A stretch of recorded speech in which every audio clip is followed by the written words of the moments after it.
የአፍሪካ ህብረት ጥቁር አረብ ሊጎች አዲስ አበባ ላይ ከንቱ ስብሰባ ሲያደርጉ ሆነ ዓለም ላይ በጣም ኮንሲኩዌንሻል የሚባል ስብሰባ 62ኛው የሙኒክ ሴኩሪቲ ኮንፈረንስ ማለት ነው። በተለይ የአውሮፓና የአሜሪካ ተወካዮች ሲናገሩ the old international order has gone። ይሄ ሩል ቤዝድ ኦርደር የሚሉት ኢንተርናሽናል ህግ የጂኦፖለቲክሱን ሲቃኘው የነበረው እሱ የለመደዋል ተብሏል።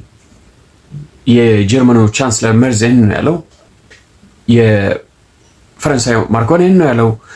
ካናዳ ኤቭሪባዲ ይህን ነው እያለ ያለው። ይህን ማያውቁት ጀዋርና ሞገዝ ዘውዴ ብቻ ናቸው። ኢንተርናሽናል ህግ ስጣስ ምን አይነት እንትን አለው ምናምን ያለ ሞገዝ በቃ ጮሎ ስተነትን ይውላል። ሊስን ቱ ዲስ በጣም ሩቢዮ የተናገረው ነገር አለ። ይህንን ኢንተርናሽናል ኦርደር ለማስጠበቅ ብሎ የአሜሪካንና የዌስተርን ኢንተረስት ጊቭ አፕ ማድረግ አንፈልግም። ዊዝ ዘ ኤክስፔንስ ኦፍ ዘ ዌስተርን ዲክላይን መሆን የለበትም ይሄኛው ኢንተርናሽናል ኦርደር። ኢትዮጵያና ጀዋርና ሞገዝ ዘውዱ የሚጠብቁት ኢንተርናሽናል ኦርደር የትኛው ነው? ከናሽናል ኢንተረስት ኢንተርናሽናል ኦርደር አይቀድምም። እኛስ እያለን ያለነው ይሄ ነው። እነሱ የለም የናሽናል ኢንተረስት ይቀድማል ከኢንተርናሽናል ኦርደር ስሉ ማናንተ የኢትዮጵያን ናሽናል ጥቅም ከኢንተርናሽናል ህግ አንፃር ስትነትን የምትውለው ዋዩ። ይሄ የሚያሳየው ምን ያክል በድንዛዜ ውስጥ እንደምትኖርና ወረቀት ላይ የተጻፈ ነገር ሁሉ የእግዚአብሔር ቃል ስለመስል እሱን ሸምድደ ጭንቅላት ውስጥ እንትን ብለ በተለይ ሞገዝ ዘውዱ ኢንተርናሽናል ህግ አንቀጹ ላይ ከተመለከታችሁ ምናምን ያለ የሱን መንጋ ያባብላል ማለት ነው። ጃዋሪም የራሱን መንጋ ይነደዋል በዚህ መንገድ ነው። ናሽናል ኢንተረስት ነው ቀድሞ የሚመጣው።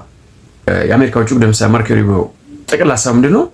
የምዕራቡ ዓለም ስልጣኔ ከ1945 በፊት ለ5 ሴንቸሪ ሚሽነሪዎች ወታደሮች የተለያዩ ኮንቲነንት ላይ ሰተል ያደረጉ የጁዳዮ ክርስቲያን ካልቸር ያለበት የግሪኮ ሮማን ስልጣኔ መሰረት የሆነው የዌስተርን ሲቪላይዜሽን ኤክስፓንድ ሲያደርግ ነበር። ከ1945 በኋላ ግን እክል ገጠመው። ምን አይነት ጋድለስ የሆነ ኮሚኒዝም የሚባል ዓለምን ከፍሎ የጁዳዮ ክርስቲያን ካልቸር ካሁን ጥቅም የለውም ብሎ የተቀመጡ ሰዎች ነበሩ። ነገር ግን አባቶቻችን ተሸንፈን ቤት አንቀመጥም ብሎ ተነሱ አለ። ኮልድ ዋር ዘመን በዚህ ውስጥ አለፈ። አሸንፈን ያን የዌስተርን ዶሚናንስ ያለበትን ወርልድ ክሬት አደረግን።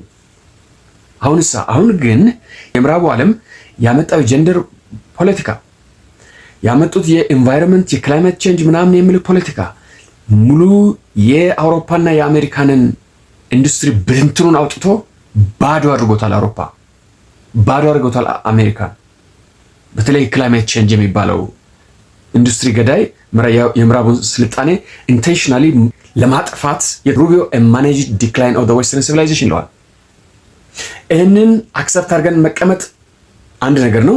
አይ እንደ አባቶቻችን ደግሞ እንደገና አውሮፓና አሜሪካን ሪኢንዱስትሪያላይዝ ማድረግ መቻል አለብን። ዲስ ኢዝ ዘ ትራምፕ ፖሊሲ። እንደገና የሄዱትን የስቲል ኢንዱስትሪ፣ እንደገና የሄደው የቴክስታይል ኢንዱስትሪ፣ እንደገና የሄደውን የኬሚካል ኢንዱስትሪ፣ የፋርማሲውቲካል ኢንዱስትሪ ወደ አውሮፓና ወደ አሜሪካ መመለስ አለብን። ፈቃደኛ ከሆናችሁ የምዕራቡን ዓለም ስልጣኔ መመለስ እንችላለን። አይ ጀንደሩ ክላይሜቱ ምናምኑ እየተባለ የራሳችንን ባህል እየጠላን ነው እያለ ያለው። ይሄ ምዕራቡ ዓለም ምንድነው? የራሱ ባህል ነው እየጠላለው። ሃይማኖቱን ይጠላዋል። የራሱን ለዚህ ያደረሰውን የክርስትና ሃይማኖትን አሳዳው አውጥቷል። ለዚህ ያደረሰውን የዩሮፒያን ካልቸር የኮሎናይዘር ካልቸር ይለዋል። ዓለም ላይ ብርሃንን የፈነጠቀውን ያንን ስልጣኔ ኮሎናይዝ ያደረገ ቀኝ ገዢ ያደረገ ራሳቸውን ደግሞ ባለፈው አይታችኋል። ግራሚ አዋርድ ላይ ስቶሪን ላንድ ብሎ አሜሪካን ራሱ ሲሳደቡ ትሰማለህ። ራሳቸውን የሚሰድብ የሐማስንና የአክራሪ እስላማውያንን ጸረ ስልጣኔን ጸረ ህዝብ የሆነውን ወክ ሊበራሊዝምን አይዲዮሎጂ ይዛችሁ መቀጠል ትችላላችሁ። ግን ይሄ መሆን የለበትም። እንደ አባቶቻችን ኮሚኒዝም ወርቆ እንደገና እንደመለስ ነው መመለስ እንችላለን ነው እያለ ያለው ማርኮ ሩቢዮ። አይ የዌስተርን ስልጣኔ ማኔጅ ዲክላይን እሱን ተከትለ ደግሞ መሄድ ትችላለን። እሱን ከተከተላችሁ እኛ አሜሪካውያን ግን የኛን ስፔሲፊክ ሄሚስፌሪክ የሆነ ስልጣኔያችንን እንደገና ሪቫይቭ እናደርጋለን። እንደገና አሜሪካን ሪኢንዱስትሪያላይዝ እናደርጋለን። እንደገና ሀያል አድርገን ለመፍጠር ተነስተናል። ዳስ ዘ ኦፕሽን። ለዛ ነው በነገራችን እኔ በተደጋጋሚ ጊዜ እንደምለውና የማጋ ቤዝ በቀጥታ የማይናገረው ነገር አለ።